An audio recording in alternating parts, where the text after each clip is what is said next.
Hello ನಮಸ್ತೆ ಎಲ್ಲರಿಗೂ welcome to my channel Sunita ಸ್ವಯಂ ಕಲಿಕೆ ಸ್ನೇಹಿತರೆ. ಎಲ್ಲರೂ ಹೇಗಿದ್ದೀರಾ? ನಾನು ತುಂಬ ಚೆನ್ನಾಗಿದ್ದೀನಿ. ತುಂಬ ದಿನಕ್ಕೆ ವಿಡಿಯೋ ಮಾಡ್ತಾಯಿದ್ದೀನಿ. ಸೊ ಇವತ್ತು ನಾನು ನಿಮಗೆ ಡಿಫ್ರೆಂಟ್ ಸ್ಟೈಲಲ್ಲಿ ಚಿಕನ್ ಕರಿ ಮಾಡೋದು ತೋರಿಸ್ತಾ ಇದ್ದೀನಿ ಸ್ನೇಹಿತರೆ. ತುಂಬ ರುಚಿಯಾಗಿರುತ್ತೆ. ಮೆಂತ್ಯ ಸೊಪ್ಪನ್ನು ಯೂಸ್ ಮಾಡ್ಕೊಂಬಿಟ್ಟು ಚಿಕನ್ ಗ್ರೇವಿ ಯಾವ ರೀತಿ ಮಾಡೋದು ಅಂತ ತೋರಿಸ್ತಾ ಇದ್ದೀನಿ. ನಾನು ಮಾಡಿರೋ ಪ್ರೊಸೆಸಲ್ಲಿ ಮಾಡಿ ಹೇಗೇನು ಬಂದಿದೆ ಅಂತ ಕಾಮೆಂಟ್ ಮುಖಾಂತರ ತಿಳಿಸ್ಕೊಡಿ. ಬನ್ನಿ ಈಗ ಚಿಕನ್ ಗ್ರೇವಿ ಯಾವ ರೀತಿ ಮಾಡೋದಂತ ನೋಡೋಣ. ನಾನಿಲ್ಲಿ ಬೆಳ್ಳುಳ್ಳಿ ಮತ್ತು ಶುಂಠಿನ ಬಿಡಿಸಿಟ್ಕೊಂಡಿದ್ದೆ, ಅದನ್ನು ಸ್ವಲ್ಪ ಹಾಕ್ತಾಯಿದ್ದೀನಿ. ಒಂದು ಬೆಳ್ಳುಳ್ಳಿ ಮತ್ತು ಒಂದು ಅರ್ಧ ಇಂಚು ಶುಂಠಿನ ಮತ್ತು ಧನಿಯಾ ಕಾಳು 1.5 ಟೇಬಲ್ ಸ್ಪೂನ್, ಜೀರಿಗೆ 1 ಟೇಬಲ್ ಸ್ಪೂನ್, ಚಕ್ಕೆ ಲವಂಗ ಸ್ವಲ್ಪ, ಕಾಳುಮೆಣಸು 1 ಟೇಬಲ್ ಸ್ಪೂನ್, ನೆಕ್ಸ್ಟು ಬಿಳಿ ಎಳ್ಳು, ಹಸಿಮೆಣಸಿನ್ಕಾಯಿ ಒಂದು 5ರಿಂದ 6, ಒಣಗಿರೋ ಮೆಣಸಿನ್ಕಾಯಿ ಒಂದು 5ರಿಂದ 6, ಒಂದೇ ಒಂದು ಏಲಕ್ಕಿ ಕಾಯಿ ಮತ್ತು ಒಂದು ಮರಾಠಿ ಮೊಗ್ಗು. ಇವನ್ನೆಲ್ಲ ಎಣ್ಣೆ ಹಾಕ್ತಿರ ಡ್ರೈ ಫ್ರೈ ಮಾಡಬೇಕು. ಈ ರೀತಿ ಹಸಿ ಸ್ಮೆಲ್ ಹೋಗೋವರೆಗೂ ಚೆನ್ನಾಗಿ ಹುರ್ಕೋಬೇಕಾಗುತ್ತೆ ಸ್ನೇಹಿತರೆ. ನಾವು ತುಂಬ ದಿನಕ್ಕೆ ವೀಡಿಯೋ ಮಾಡ್ತಿದ್ದೀನಿ, ಸೊ ಸ್ವಲ್ಪ ಬ್ಯುಸಿಯಾಗಿ ವೀಡಿಯೋಸ್ ಮಾಡೋಕ್ಕಾಗ್ತಿಲ್ಲ. ಸೊ ಇನ್ಮೇಲೆ ರೆಗ್ಯುಲರಾಗಿ ಬರುತ್ತೆ ಸ್ನೇಹಿತರೆ ವೀಡಿಯೋಸು. ಈ ರೀತಿ ಮಸಾಲೆಗಳೆಲ್ಲ ಹಸಿ ಸ್ಮೆಲ್ ಹೋಗೋರು ಚೆನ್ನಾಗಿ ಫ್ರೈ ಮಾಡಿಕೊಂಡು ಅದನ್ನು ಒಂದು ಪ್ಲೇಟ್ ತೆಗೆದಿಡಬೇಕಾಗುತ್ತೆ. ನೆಕ್ಸ್ಟ್ ಅದೇ ಬಾಣಲೆ ಇಕ್ಬಿಟ್ಟು ಅದಕ್ಕೆ ಹಸಿ ಕೊಬ್ಬರಿ ಈ ರೀತಿ ಕಟ್ ಮಾಡಿ ಇಟ್ಕೊಂಡಿದ್ದೆ, ಅದನ್ನು ಹಾಕ್ತಾಯಿದ್ದೀನಿ. ನೀವು ತುರಿದ್ಬಿಟ್ಟು ಬೇಕಾದರೂ ಹಾಕ್ಕೋಬೋದು. ನೆಕ್ಸ್ಟು ಎಣ್ಣೆ 1 ಟೇಬಲ್ ಸ್ಪೂನ್ ಎಣ್ಣೆ ಹಾಕ್ತಾಯಿದ್ದೀನಿ. ಮೀಡಿಯಮ್ ಸೈಜ್ ಈರುಳ್ಳಿ ಒಂದು, ಟೊಮೊಟೊ ಒಂದು ಕಟ್ ಮಾಡಿ ಇಟ್ಕೊಂಡಿದ್ದೆ, ಅದನ್ನು ಹಾಕ್ತಾಯಿದ್ದೀನಿ ಸ್ನೇಹಿತರೆ.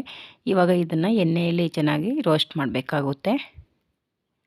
ನೆಕ್ಸ್ಟು ಗಸಗಸೆ ಸ್ಟಾರ್ಟಿಂಗಲ್ಲೇ ಹಾಕಿದ್ರೆ ಚಿಟಪಟ ಅಂತ ಸಿಡಿಯೋದ್ರಲ್ಲಿ ಎಲ್ಲ ಅರಳುತ್ತೆ ಅಂತಂದ್ಬಿಟ್ಟು ನಾನು ಫೈನಲಿ ಸ್ಟವ್ನ ಆಫ್ ಮಾಡೋ ಟೈಮಲ್ಲಿ ಗಸಗಸೆನ ಹಾಕ್ತಾಯಿದ್ದೀನಿ. ಇವಾಗ ಸ್ಟವ್ನ ಆಫ್ ಮಾಡಿಬಿಟ್ಟು ಇದನ್ನು ಸಪ್ರೇಟಾಗಿ ಒಂದು ಮಿಕ್ಸಿ ಬೌಲ್ಗೆ ಹಾಕಿ,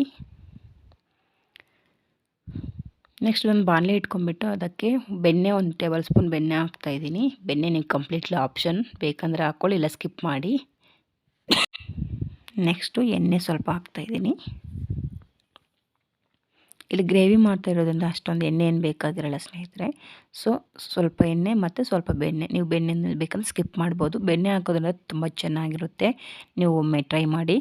ನೆಕ್ಸ್ಟು ಜೀರಿಗೆ ಸ್ವಲ್ಪ, ಸಾಸಿವೆ ಸ್ವಲ್ಪ ಹಾಕ್ತಾಯಿದ್ದೀನಿ. ನೆಕ್ಸ್ಟು ಕಟ್ ಮಾಡಿ ಇಟ್ಕೊಂಡಿರೋಂಥ ಮೀಡಿಯಮ್ ಸೈಜ್ ಈರುಳ್ಳಿ ಒಂದು. ನಿಜ ಹೇಳ್ತಿದ್ದೀನಿ ಸ್ನೇಹಿತರೆ, ಈ ರೀತಿ ನೀವು ಮಾಡಿ ನೋಡಿ, ಮನೆಯೆಲ್ಲ ಘಮ ಘಮ ಅಂತಿರುತ್ತೆ, ತುಂಬ ರುಚಿಯಾಗಿರುತ್ತೆ ಟೇಸ್ಟು ಸಹ. ಈರುಳ್ಳಿ ಸ್ವಲ್ಪ ಈ ರೀತಿ ಕಲರ್ ಟರ್ನ್ ಆಗೋವರೆಗೂ ಕೈ ಆಡಿಸಿ, ಮತ್ತು ಕರಿಬೇವು ಸೊಪ್ಪನ್ನು ಸ್ವಲ್ಪ ಹಾಕಿ. ಇಲ್ಲಿ ಮೇಯ್ನ್ ಇಂಗ್ರೀಡಿಯೆಂಟ್ಸ್ ಬಂದುಬಿಟ್ಟು ಮೆಂತ್ಯ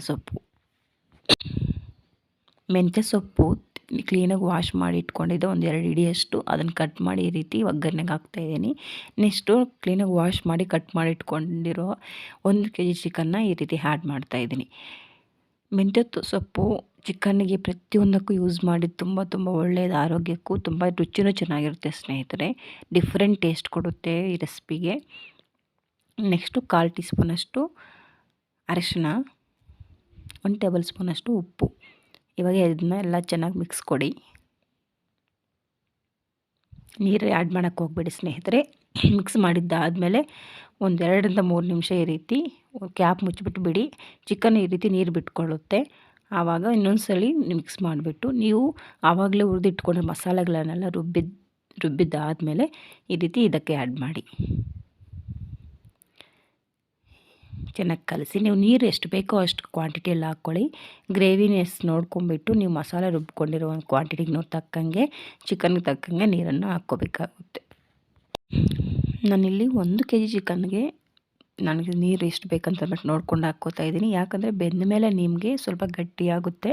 ಸೊ ಆದ್ದರಿಂದ ನೀವು ಸ್ವಲ್ಪ ನೀರನ್ನು ನೋಡ್ಕೊಂಡು ಹಾಕ್ಕೊಳ್ಳಿ. ನಮ್ಗೆ ಗ್ರೇವಿ ಜಾಸ್ತಿ ಬೇಕನ್ನೋರು ಇನ್ನೂ ಸ್ವಲ್ಪ ಜಾಸ್ತಿ ಹಾಕ್ಕೊಳ್ಳಿ.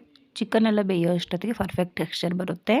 ನೆಕ್ಸ್ಟು ಉಪ್ಪು ಖಾರ ಎಲ್ಲ ನೋಡಿಬಿಟ್ಟು ಸ್ವಲ್ಪ ಉಪ್ಪನ್ನು ಹಾಕಿ ಈ ರೀತಿ ಕ್ಯಾಪ್ ಮುಚ್ಚಿಬಿಟ್ಟು ಒಂದು 2 ನಿಮಿಷಕ್ಕೂ ಈ ರೀತಿ ಕ್ಯಾಪ್ ತೆಗೆದು ಸ್ವಲ್ಪ ಕಲಸ್ಬಿಟ್ಟು ಮತ್ತೆ ಕ್ಯಾಪನ್ನು ಮುಚ್ಕೊಂಡು ಬೇಯಿಸ್ಕೊಳ್ಳಿ. ಈ ರೀತಿ 8ರಿಂದ 10 ನಿಮಿಷ ನಾವು ಈ ರೀತಿ ಬೇಯಿಸ್ಕೊಳ್ಳೋದ್ರಿಂದ ಚಿಕನ್ ಗ್ರೇವಿ ಅನ್ನೋದು ತುಂಬ ಚೆನ್ನಾಗಿ ತಿಕ್ಕಾಗಿ ಬರುತ್ತೆ. ಚಿಕನ್ನು ಚೆನ್ನಾಗಿ ಬೇಯುತ್ತೆ ಸ್ನೇಹಿತರೆ. ಮಿನಿಮಮ್ ಅಂದರೆ ಒಂದು 8 ನಿಮಿಷ 9 ನಿಮಿಷ ಬೇಕು ಚಿಕನ್ ಗ್ರೇವಿ ರೆಡಿ ಆಗೋಕ್ಕೆ. ನೋಡಿ ನನಗೆ ಈಗ ರೆಡಿ ಆಗಿದೆ ಸ್ನೇಹಿತರೆ ಚಿಕನ್ಗೆ ಗ್ರೇವಿ ಪರ್ಫೆಕ್ಟಾಗಿ ನನಗೆ ಯಾವ ಸ್ಟ್ರಕ್ಚರಲ್ಲಿ ಬೇಕೋ ಆ ಸ್ಟ್ರಕ್ಚರ್ಗೆ ಬಂದಿದೆ. ಅಷ್ಟೇ, ಸ್ಟವ್ನ ಆಫ್ ಮಾಡಿಬಿಟ್ಟು ಸರ್ವಿಂಗ್ ಬೌಲ್ ತಗೊಂಡ್ರೆ ಚಿಕನ್ ಗ್ರೇವಿ ರೆಡಿಯಾಗಿದೆ. ತುಂಬ ಅದ್ಭುತ ರುಚಿಯಾಗಿರುತ್ತೆ ಸ್ನೇಹಿತರೆ. ನಾನು ಮಾಡಿರೋಂತಹ ಈ ರೆಸಿಪಿ ನಿಮ್ಮೆಲ್ಲರಿಗೂ ಇಷ್ಟ ಆಗಿದ್ರೆ like and share comment please. Channel subscribe ಮಾಡಿಲ್ಲ ಅಂದರೆ ಸಬ್ಸ್ಕ್ರೈಬ್ ಮಾಡ್ಕೊಂಡು ನೋಡಿ. Thank you for watching.